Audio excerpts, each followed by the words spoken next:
శ్రీమాత్రే నమః. నల్లపూసలు ఎందుకు ధరిస్తారో మీకు తెలుసా? సనాతన కాలం నుంచే హిందూ మతంలో ఎన్నో ఆచార సాంప్రదాయాలు ఉన్నాయి. పెళ్లైన మహిళలందరూ తమ ఆభరణాలలో ముఖ్యంగా నల్లపూసలు ఉండేలా చూసుకుంటారు. అనాది కాలంలో అయితే నల్లపూసలు మట్టితో తయారు చేసి మంగళసూత్రాలలో వేసేవారు.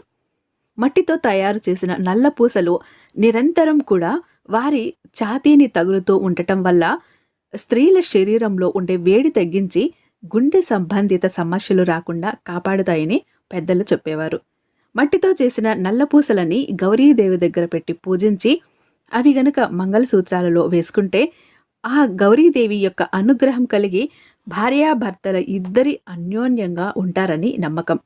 ఈ నల్లపూసలు భార్య మెడలో ఉండటం వల్ల భర్తకు ఎలాంటి ఆపద రాదని, దీర్ఘ సుమంగళి యుగం ప్రాప్తిస్తుందని పెద్దలు చెప్తుంటారు.